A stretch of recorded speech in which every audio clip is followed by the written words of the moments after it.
Assalamualaikum warahmatullahi wabarakatuh. Hai semuanya, masih bersama saya Yayu Hidayah dan kita masih dalam mata kuliah Pendidikan Kewarganegaraan. Kali ini kita akan menyimak presentasi dari kelompok 3 kelas manajemen pendidikan kelas A. Manajemen kelas A ini mereka mengambil tema kuliner sebagai cara atau pendekatan mereka untuk belajar mengenai wawasan kebangsaan. Perlu diketahui teman-teman semuanya bahwa dalam arti geopolitik, makanan adalah simbol nasionalisme yang menjadi ciri identitas dan jati diri suatu bangsa. Kenapa? Karena di dalam makanan atau kuliner tersebut terdapat sejarah, kemudian terdapat juga budaya dan landscape geografi yang melahirkan kearifan lokal. Kemudian teman-teman semuanya, di dalam makanan ini juga ini terdapat petuah, kemudian sejarah tadi udah ya, kemudian terdapat cerita dan di dalam itu menggambarkan bagaimana keunggulan suatu bangsa dalam mengolah kekayaan alamnya. Dan itu menjadi salah satu atau menjadi keragaman dan menjadi kekayaan untuk suatu bangsa. Demikian teman-teman semuanya, kita akan menyimak presentasi dari kelompok 3. Selamat menyaksikan. Sebelumnya, selamat pagi teman-teman semua. Assalamualaikum warahmatullahi wabarakatuh. Waalaikumsalam warahmatullahi wabarakatuh. Di sini kami akan mempresentasikan hasil kerja kelompok kami mengenai kuliner Nusantara. Indonesia sebagai negara kepulauan yang terdiri dari beragam budaya dan tradisi. Salah satunya adalah kuliner Nusantara atau makanan khas tradisional Indonesia sebagai salah satu aset kekayaan budaya bangsa. Kuliner Nusantara sebagai bagian dari atribut budaya bangsa harus dijaga dan dilestarikan. Hal tersebut sebagai upaya untuk mengimbangi datangnya kuliner asing yang datang di Indonesia sebagai dampak dari globalisasi. Pada era ini, kuliner khas tradisional Indonesia semakin menurun. Eksistensinya terhadap makanan dari negara lain disajikan dengan praktis dan ekonomis, sehingga itu menarik minat masyarakat Indonesia untuk membelinya, khususnya anak muda yang hanya ingin mengikuti tren masa kini dan menganggap kuliner khas Nusantara sebagai makanan yang kuno. Dengan latar belakang tersebut, maka kami mengambil tema kuliner khas Nusantara untuk memenuhi proyek citizen dalam mata kuliah Pendidikan Kewarganegaraan yang diampu oleh Ibu Yayu. Nah, pelaksanaan kunjungan kuliner kemarin dilaksanakan pada hari Senin, tanggal 7 November 2022. Tempatnya ada di teras 1 dan 2 Malioboro. Nah, tujuan dari pelaksanaan kunjungan kuliner ini adalah untuk memperkenalkan dan membeli kuliner khas Nusantara sebagai wujud pelestarian makanan khas Nusantara dan membantu pedagang UMKM yang berada di kawasan teras 1 dan 2 Malioboro.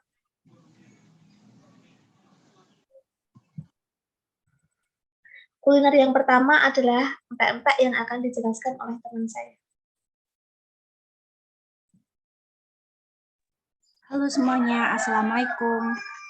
Perkenalkan, saya Yasina Sukmarani dengan NIM 22.101.241.045. Di sini saya akan menjelaskan terkait dengan pelestarian kuliner Nusantara, yaitu empek-empek. Empek-empek itu pasti sudah tak asing lagi di telinga kita, banyak sekali yang menjual empek-empek.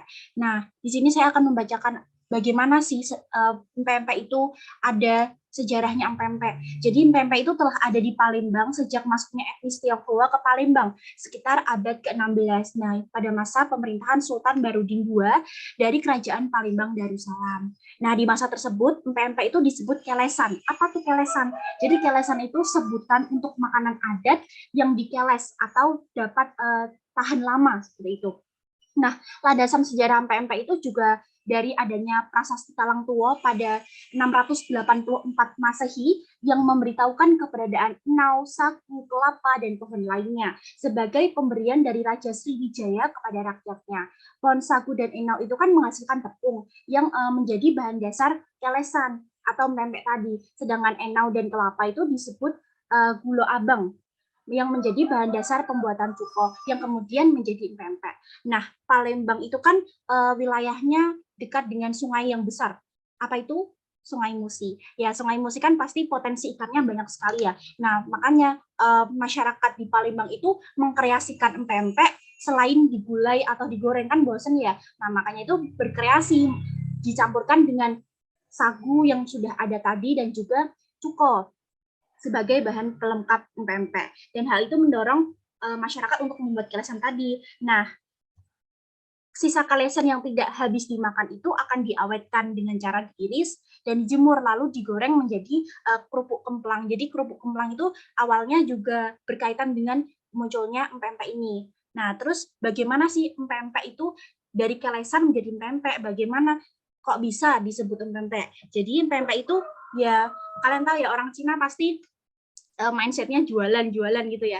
Nah, di Palembang itu ada salah satu etnis Tionghoa yang menjajakannya, mulai menjajakan kalesan ini. Nah, dia itu yang menjual itu laki-laki tua, namanya tuh apek. Jadi apek itu sebutan kakek atau laki-laki tua dalam bahasa Tionghoa. Nah, apek itu kan tinggal di pinggiran Sungai Musi. Pasti dong dia memanfaatkan potensi ikannya itu untuk membuat pempek. Nah, terus sama apek itu dijual dan saat itu tuh masih belum memiliki nama, jadi namanya tuh masih kalesan gitu. Nah, beliau menjualnya dari kampung ke kampung, khususnya di kawasan Keraton. Nah, sekarang tuh menjadi lokasi Masjid Agung dan Masjid Lama Palembang. Cerita yang berkembang di masyarakat, ketika ada yang membeli, mereka akan memanggil apek dengan ujung namanya saja. Pek, beli dong, kayak gitu. Nah, hal tersebut menjadi awal mula sebutan pempek yang sampai saat ini menjadi makanan khas Palembang. Jadi dari pempek jadi empek-empek. Dari pemaparan tersebut dapat disimpulkan bahwa sejarah empek-empek itu melibatkan akulturasi kebudayaan dari Tiongkok. Seperti itu. Terima kasih. Kuliner yang selanjutnya adalah pecel yang akan dijelaskan oleh Rifat. Pecel diprediksi sudah ada sejak abad ke-9. Seorang praktisi dan pemerhati kuliner, Wira Hardiansyah menjabarkan beberapa perkembangan pecel berdasarkan literasi temuannya. Wira menyebutkan bahwa pecel disebutkan dalam Kakawin Ramayana yang ditulis pada abad ke-9 era Mataram kuno atau Mataram Hindu. Pada saat itu berada di bawah Raja Rakai Watukura Dyah Balitung. Pecel ini merupakan makanan khas dari daerah Jawa. Macamnya sendiri, pecel banyak ditemukan, baik dari pecel Madiun, Klawi, Tegal, hingga pecel Yogyakarta itu sendiri. Tak hanya itu, Wira menyebutkan bahwa pecel ini sebenarnya sudah ada di prasasti Siman yang ditulis pada tahun 943 Masehi. Dalam prasasti itu disebutkan makanan yang terbuat dari sayuran daun yang direbus dan diolah secara khusus dengan bumbu rempah. Bahan dari pecel itu sendiri merupakan sayur-sayuran yang direbus lalu dilengkapi dengan bumbu-bumbu kacang yang kaya akan rempah dan memiliki cita rasa yang khas sekali asal dari tanah Jawa, seperti itu.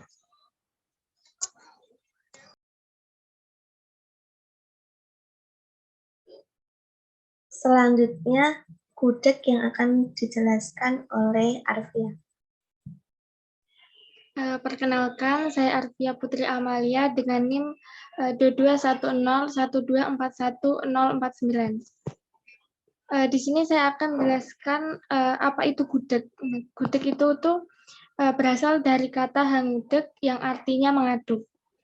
Nah, gudeg ini tidak disengaja diciptakan ketika masa kerajaan Mataram pada tahun 1500-an.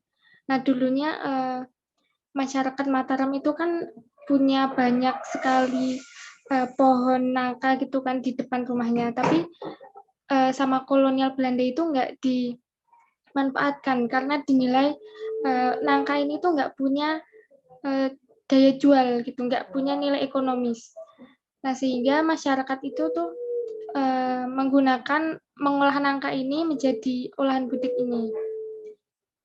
Sejak zaman dahulu, gudeg menjadi makanan sehari-hari masyarakat Jawa, khususnya di Yogyakarta ini. Hingga kini, gudeg bukan hanya sebagai makanan sehari-hari, tapi juga menjadi oleh-oleh khas Yogyakarta. Gudeg ini dibuat dari nangka yang direbus lama sehingga gudeg memiliki tekstur halus. Gudeg ini memiliki cita rasa yang manis, asin, dan gurih. Gudeg biasanya disajikan bersama nasi, telur atau ayam pindang, sayur krecek tempe, dan sambal. Seperti itu. Makasih.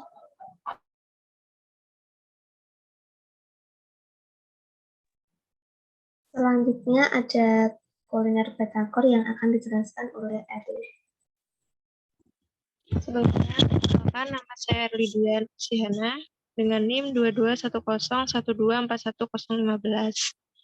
Nah, batagor ini merupakan makanan khas Jawa Barat yaitu Bandung. Sebelum menjadi ikonik Jawa Barat, batagor ini merupakan ciri khas dari daerah Bandung saja. Batagor ini ternyata diciptakan atas ketidaksengajaan seorang perantau asal Purwokerto yang bernama Isan. Beliau ini pada saat ke Bandung sedang mencari pekerjaan. Akhirnya memutuskan untuk berjualan yang namanya bakso tahu. Setelah bertahun-tahun berjualan bakso tahu, ada momen di mana bakso tahu tersebut tidak kurang diminati masyarakat. Akhirnya tersisa banyak dari bakso tahu tersebut. Lalu muncullah ide oleh Ihsan dibuat menjadi bakso tahu goreng. Akhirnya dibagikan kepada tetangga-tetangganya. Setelah itu, ternyata minat bakso tahu goreng ini semakin membuat tetangganya ketagihan gitu. Sehingga Ihsan muncullah ide untuk berjualan bakso tahu goreng. Tidak disangka ternyata bakso tahu goreng itu banyak peminatnya. Akhirnya jadilah nama batagor. Sejak 1980-an, bakso tahu goreng banyak digemari oleh masyarakat sampai sekarang. Bahkan batagor juga dikenalkan melalui film Dilan 1990. Mungkin itu bisa dilanjutkan dengan yang lainnya. Terima kasih.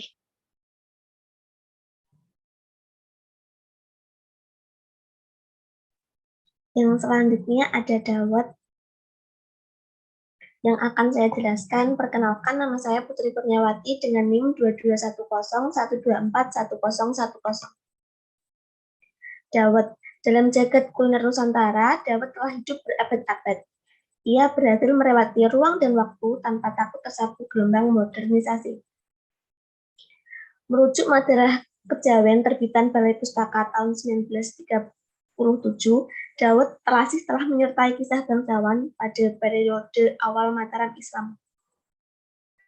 Selain berumur 4 abad lebih, fakta di muka menunjukkan bahwa dawet adalah bagian dari komoditas yang dijajakan wong cilik di bibir jalan dan dikenal rasanya segar. Uniknya, minuman khas Nusantara ini juga digemari kaum bangsawan. Dikatakan asli Nusantara mengacu dari segi bahannya yang ditanam sendiri oleh kakek moyang alias tidak perlu impor. Dalam kakawin disebutkan beberapa birawan menanam padi, sekaligus membuat lumbung padi. Dawet kian merasuki sanubari masyarakat Jawa. Pelantaran diikutkan dalam upacara tradisional, misalnya orang menikahkan anaknya melibatkan unsur dawet. Ternyata prosesi dodol dawet ini secara khusus ditunjukkan atau dipahami sebagai simbolisasi sebuah doa agar pernikahan yang akan digelar keesokan hari dikunjungi banyak tamu, seperti juga laris manisnya dawet yang terjual. Fakta tersebut menerbangkan memori kita pada acara pernikahan anak Pak Jokowi kemarin. Kahiyang Ayu dan Bobi Nasution. Beberapa waktu lalu, sebuah pemasangan Black KTP yang menandakan keluarga Jokowi sudah siap menggelar hajatan pernikahan, Jokowi bersama Iriana melanjutkan ritual adol dawet atau berjualan dawet. Bu Iriana berperan menjadi penjual dawet serta membagikannya ke barisan tamu. Sekalipun sudah menjadi presiden, Jokowi dan istrinya tetaplah menjadi manusia Jawa yang menempatkan dawet bukan sebagai minuman belaka. Realitas kultural ini justru menangkis pandangan miring bahwa ritual yang melibatkan unsur dawet itu sebagai tindakan berbau klinik dan patut dimasukkan ke keranjang sampah peradaban. Bukan hanya di pasar dan pinggir jalanan, dawet ditemui pula di ruang rekreasi publik. Taman Sriwedari dalam catatan Yasa Harjana tahun 1926, memanjakan barisan pelancong dengan aneka hidangan. Mungkin itu yang bisa saya jelaskan mengenai dawet kuliner yang selanjutnya akan dijelaskan oleh teman saya. Perkenalkan, nama saya Alivia Khalil Aini dengan NIM 221012414111. Di sini saya akan menjelaskan sate Madura. Asal-usul sate Madura diklaim sebagai menu makanan para pendekar Ponorogo, Jawa Timur. Makanan yang terbuat dari daging ayam atau kambing dengan bumbu kacang maupun kecap itu sangat terkenal di seluruh Indonesia. Sate Madura mulai dikenal berawal dari Arya Panoleh, penguasa di Sumeneb, Jawa Timur, yang berkunjung ke rumah kakaknya, yaitu Batara Katong, penguasa Ponorogo. Sesampainya di tempat kakaknya, Arya Panoleh disuguhi makanan berbahan daging yang ditusuk dengan lidi dan dibumbui. Arya Panoleh yang pada saat itu menggunakan pakaian warok serba hitam dan kaos bergaris-garis ciri khas orang Madura sempat menolak karena tak pernah menikmati hidangan tersebut. Akhirnya, Arya Panoleh mau mengkonsumsi sate Madura. Setelah kakaknya bercerita jika menu tersebut biasa dimakan oleh para pendekar di Ponorogo. Pada awalnya, sate dengan tusuk lidi hanya ditemukan di daerah Sumeneb. Namun, akhirnya tersebar ke seluruh dataran Pulau Madura. Sate sudah sangat melekat pada masyarakat Madura. Menurut Kadarisman Sastro-Diwirjo, pensiunan peneliti Balitbang Provinsi Jawa Timur, sepiring sate Madura memiliki filosofi. Ia mengatakan sate Madura berarti menyatukan setiap elemen. Dia menyebut tanah di Madura sangat gersang sehingga susah ditanami sayuran, sehingga masyarakat lebih memilih menyantap hewan ternak dan ikan laut. Itulah asal-usul sate Madura. Seakan tak bisa terpisahkan. Warga Madura tetap menjadikan sate sebagai panganan utama dimanapun mereka berada.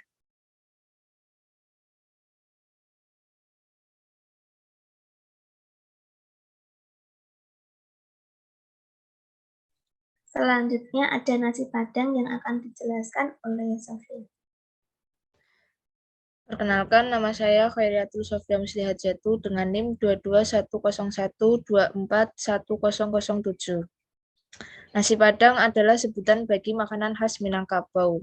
Rumah makan Padang ini sebenarnya merupakan penamaan kontemporer bagi restoran Minangkabau yang mulai populer pada akhir tahun 1960-an. Penyebutan Padang adalah bagian dari perubahan identitas yang dilakukan oleh orang Minangkabau saat itu menyusul pemberontakan Pemerintahan Revolusioner Republik Indonesia atau PRRI di Sumatera Barat.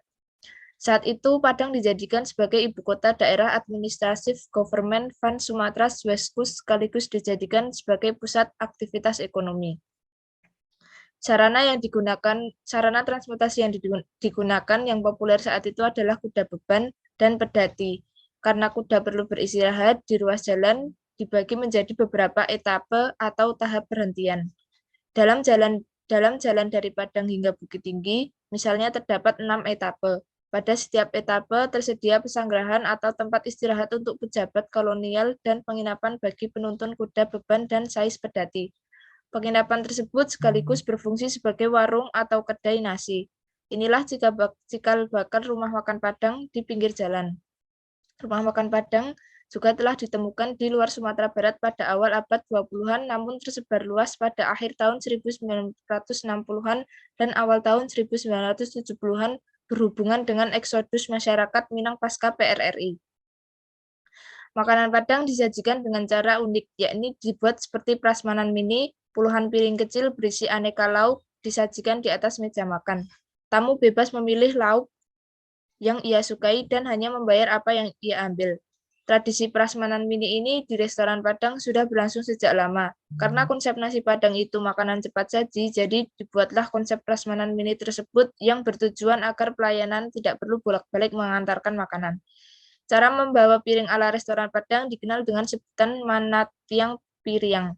Manatiang piriang biasa ditemukan di restoran Padang yang cukup besar. Dalam satu waktu, pelayanan restoran Padang bisa membawa sekitar 24 piring sekaligus dengan hanya menggunakan 2 tangan. Sekian dari saya, terima kasih.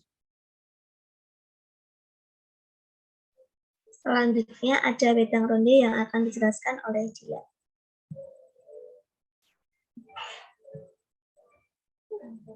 Halo, perkenalkan nama saya Ul Amrina Adila dengan NIM 4022. Jadi di sini saya akan menjelaskan mengenai wedang ronde. Wedang ronde merupakan salah satu minuman khas Nusantara. Sebentar.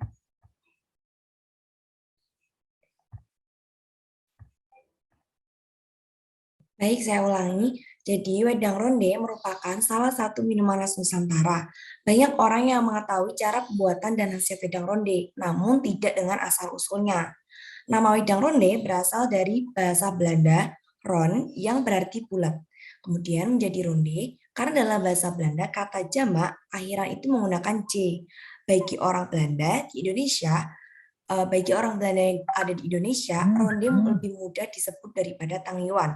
Namun, karena bagi orang Indonesia pengucapannya masih sulit, akhirnya disebutlah ronde. Nah, wedang ronde ini dikenal sebagai minuman khas Jawa Tengah. Wedang ronde pertama kali populer di daerah Jawa Tengah seperti Solo dan Salatiga. Meskipun mulai dikenal di daerah Jawa, asal-usul wedang ronde ini tidak benar-benar asli dari sini. Karena wedang ronde merupakan salah satu dampak percampuran budaya di Indonesia. Yaitu, konon katanya wedang ronde merupakan salah satu bentuk asimilasi budaya dari budaya Tionghoa dan Nusantara. Awal mulanya, minuman ini berasal dari negara Tiongkok dengan sebutan dongzi atau tangiyuan. Terus, minuman itu diperkenalkan oleh para pedagang Cina yang datang ke Indonesia. Kemudian masyarakat kita menambahkan jahe sebagai kayak cita rasa yang khas seperti itu. Nah, untuk isi-isiannya kita juga menambahkan seperti roti, kacang-kacangan, kolang-kaling, dan ditambah daun pandan. Pada perayaan Festival Dongzi, wedang ronde itu disantap dengan setelah melakukan sembahyang bersama keluarga.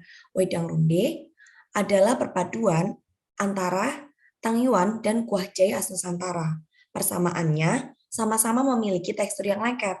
Dan ini diidentikan dengan simbol mempererat tali kekeluargaan. Namun bedanya ronde dengan Tangiyuan yaitu kalau ronde itu diminum dengan kuah manis, sedangkan Tangiyuan itu bisa dinikmati dengan kaldu daging. Dan warna pada ronde itu ternyata memiliki filosofi masing-masing, seperti warna merah berarti keberanian, hijau yang berarti karunia, dan putih yang artinya hati bersih. Lalu kemudian air jahe itu yang artinya kehangatan. Ronde ini terbuat dari beras ketan dan air, terus dibentuk bulat gitu, direbus.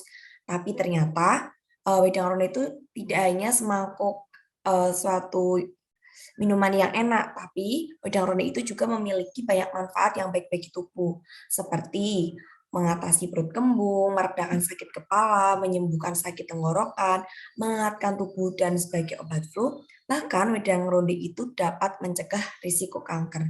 Luar biasa ya ronde ini. Nah, demikian yang dapat saya sampaikan mengenai wedang ronde. Untuk kuliner berikutnya akan dijelaskan oleh teman saya. Terima kasih. Berikutnya ada kuliner siomay yang akan dijelaskan oleh Nanda.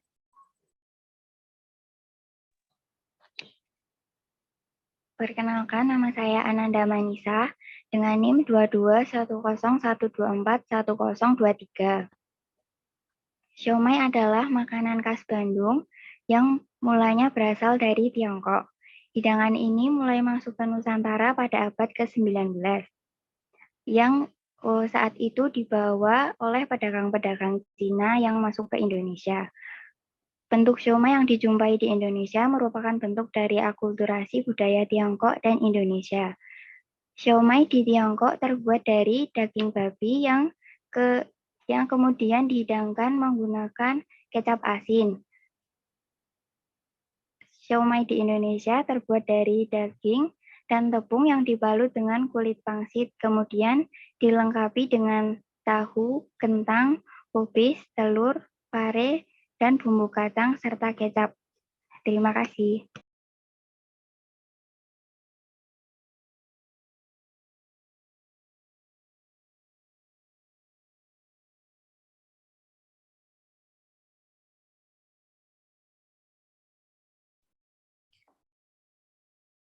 Perkenalkan, saya Muhammad Torik Muhyiddin dengan NIM 2210124109 akan menjelaskan sejarah geblek. Pada awalnya masyarakat Kulon Progo mengenal geblek sebagai makanan bekal para petani untuk ke sawah. Makanan geblek mulai dibuat atas latar belakang kekayaan hasil pertanian yang dihasilkan, yakni singkong. Bahan geblek yang terdiri dari karbohidrat mampu menjadi kudapan yang mampu mengisi perut para petani yang bekerja keras seharian. Singkong yang dibuat sebagai pati sehingga berbentuk kenyal ini dapat menimbulkan rasa kenyang yang awet. Jadi petani memiliki simpanan energi yang cukup saat melakukan pekerjaan di sawah. Makanan ini pertama kali dikenalkan oleh masyarakat di pengasih Kulon Progo. Geblek Kulon Progo memiliki ciri berbentuk lingkaran cincin tersambung, kebanyakan membentuk mirip angka 8. Geblek saat ini masih menjadi makanan favorit dalam setiap acara di Kulon Progo, baik acara dusun hingga acara kabupaten. Geblek bisa disajikan dengan tempe benguk. Geblek berfungsi sebagai makanan kudapan pokok dan tempe benguk sebagai kudapan pendamping atau lauknya. Geblek juga menjadi oleh yang dibeli oleh para wisatawan yang berkunjung ke Kulon Progo. Yang terakhir adalah refleksi dan solusi.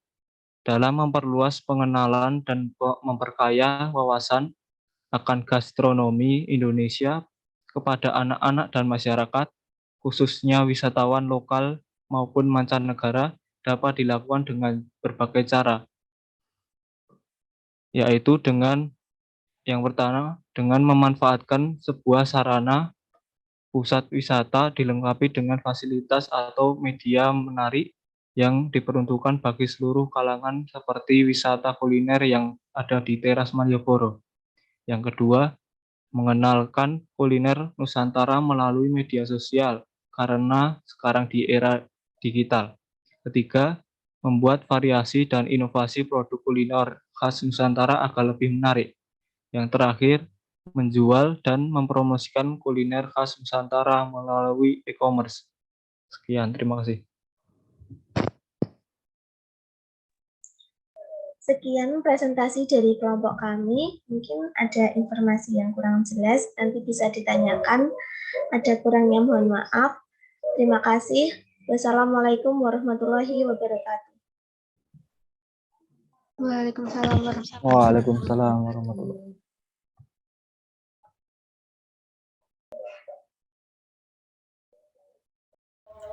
Menarik ya presentasinya. Nah, sekarang kita akan menyimak bagaimana kegiatan dari kelompok 3 ini selama di lapangan, yaitu ketika mereka belajar mengenai wawasan kebangsaan melalui pendekatan kuliner. Di era globalisasi ini, banyak sekali makanan dari negara lain yang datang di Indonesia, seperti fried chicken, burger, hotdog, dan masih banyak lagi, karena dinilai lebih modern dan praktis. Wah, gawat nih, hal ini memengaruhi eksistensi makanan Nusantara sebagai aset budaya bangsa. Eits, padahal makanan Nusantara tak kalah enaknya loh. Yuk ikut kita kulineran bareng di Teras Malioboro. Let's go!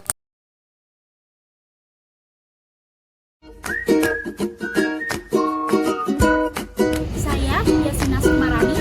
Halo, saya Ulil Nadila. Halo, saya Artia Putri Amaliasi. Halo, saya Alicia Putri Aini. Halo, saya Ananda Manisara. Halo, saya Putri Nawati. Halo, saya Tidiana Suhana. Halo, saya Maliatur Sofian Siasatu. Halo, saya Muhammad Tolong Hidir. Halo, saya Arifat Irsani.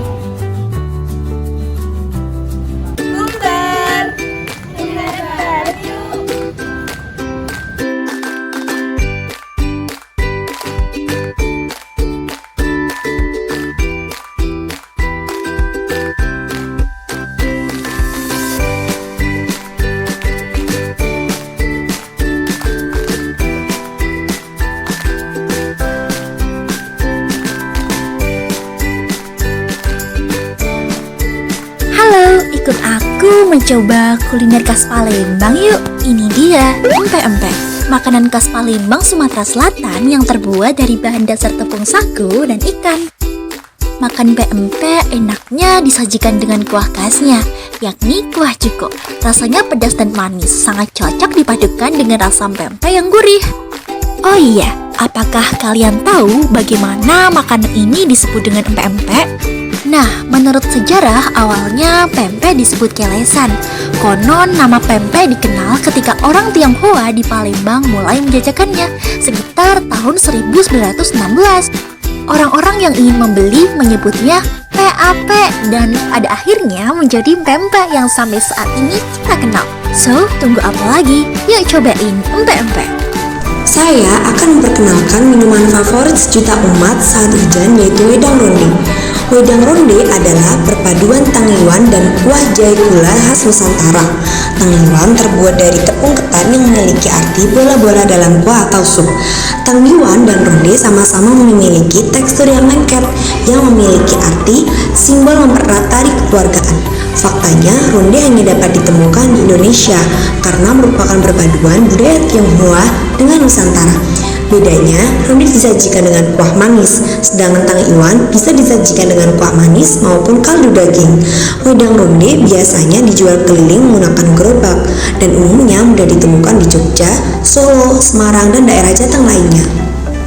Siapa yang tidak mengenal gudeg? Kuliner khas Jawa ini berasal dari kata hangudeg yang artinya mengaduk.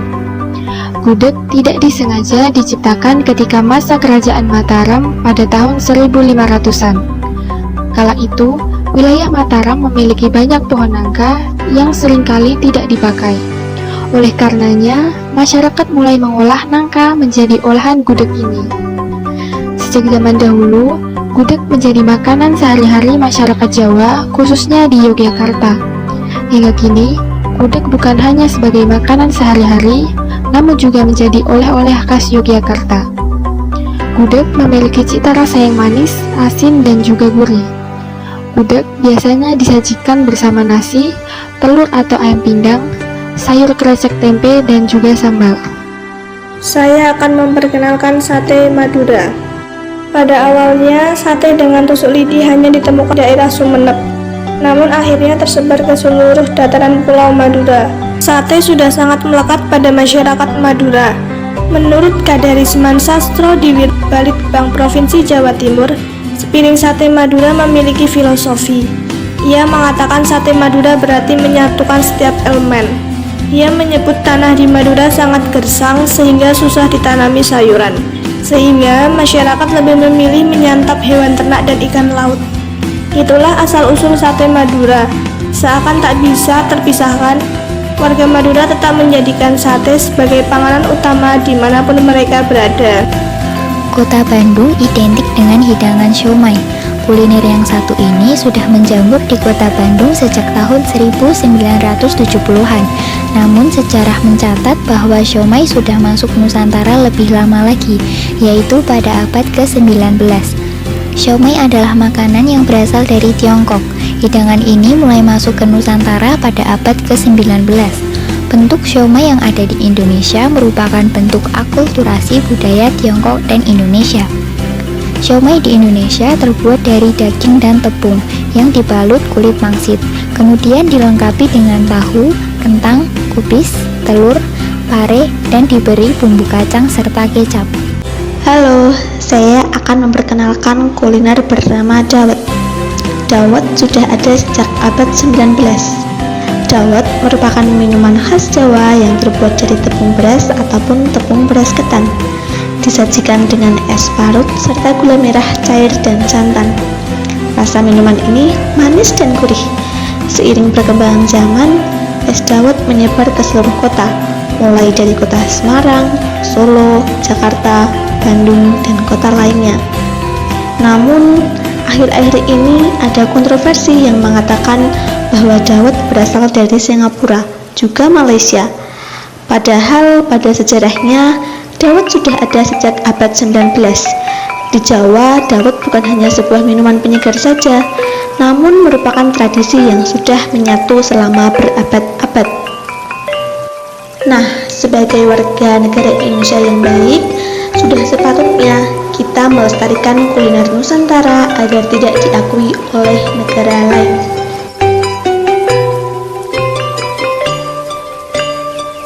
Batagor merupakan makanan khas Jawa Barat, yaitu bandung. Kata Batagor berasal dari singkatan bakso tahu goreng. Jajanan Batagor biasanya terbuat dari tahu putih, ikan tenggiri, dan udang yang digoreng bersamaan dengan baluran tepung tapioka. Terasa lebih nikmat bila disajikan saat panas dan dibumbui oleh siraman bumbu kacang, saus sambal, dan kecap yang manis melengkapi cita rasa jajanan Batagor ini.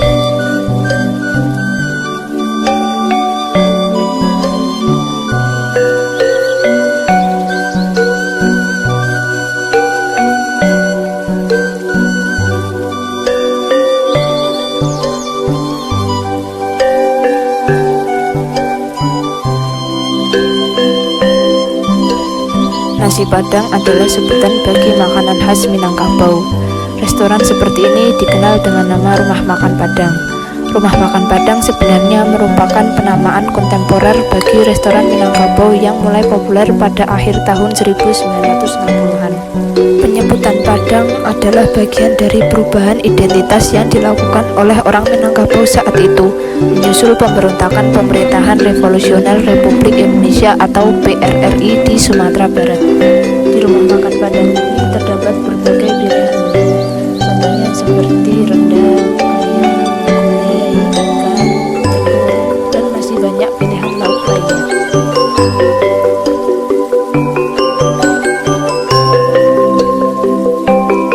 Pada awalnya masyarakat Kulonprogo mengenal geblak sebagai makanan bekal para petani untuk ke sawah. Makanan geblak mulai dibuat atas latar belakang kekayaan hasil pertanian yang dihasilkan, yakni singkong. Makanan ini pertama kalinya dikenalkan oleh masyarakat di Pengasih Kulonprogo. Geblak Kulonprogo memiliki ciri bentuk lingkaran cincin yang tersambung, kebanyakan membentuk mirip angka 8. Geblek juga menjadi oleh-oleh yang dibeli oleh para wisatawan yang berkunjung ke Kulonprogo. Nah, kali ini kita akan makan makanan khas Jawa, yaitu pecel. Makanan yang disajikan dengan sayur-sayuran telah direbus dan diolah lalu dilengkapi dengan bumbu kacang yang disebut dengan bumbu pecel ini. Bisa kamu temukan hampir di seluruh pulau Jawa, salah satunya Teras Malioboro, Jogja ini. Dengan harga 10.000 saja kamu telah mendapatkan satu porsi pecel dengan sayur-sayuran yang lengkap. Lalu juga jika ingin menambahkan dengan telur, kamu bisa menambah kocek sebanyak Rp3.000. Nah, ini dia hasilnya. Jadi kita coba rasanya dan jangan didahulukan lagi, rasanya mantap. Setiap kuliner tradisional Indonesia pasti memiliki sejarahnya masing-masing. Tak ada satupun kuliner tradisional yang tak memiliki sejarah alias masa lalu. Sejarah-sejarah tersebutlah yang menjadikan kuliner tradisional memiliki cerita tersendiri yang patut untuk dilestarikan. Mari menginovasikan kuliner Nusantara agar bisa mengikuti perkembangan zaman dan tetap menjadi kekayaan bangsa Indonesia. Sekaligus dengan adanya berbagai inovasi aplikasi seperti Grab, Gojek, Shopee Food, kita dapat menggunakan salah satunya untuk mendorong UMKM sekaligus berbagai kuliner Nusantara agar tetap bisa lestari dan tidak kalah dengan makanan-makanan barat. Mulai dari sekarang, lestarikan kuliner Indonesia dengan terus menyantapnya dan mendukung restoran khas makanan Indonesia agar tidak punah dan bisa kita tetap lestarikan hingga kita tua nanti. Cintai ciri khas Nusantara adalah kewajiban warga negara Indonesia. Tidak hanya adat dan tradisi bangsa, dan pun perlu menjadi perhatian kita. Keberagaman daerah yang ada di Indonesia, dari Sabang hingga Merauke. Menghasilkan kuliner-kuliner khas yang beragam pula. Dengan membeli kuliner khas dalam negeri, Mengetahui nilai yang ada di dalamnya. Dan hingga mempublikasikan kepada khalayak ramai. Kita telah berperan dan membantu menghidupkan kuliner Nusantara. Di mata bangsa Indonesia hingga mancanegara. Wonderful Indonesia.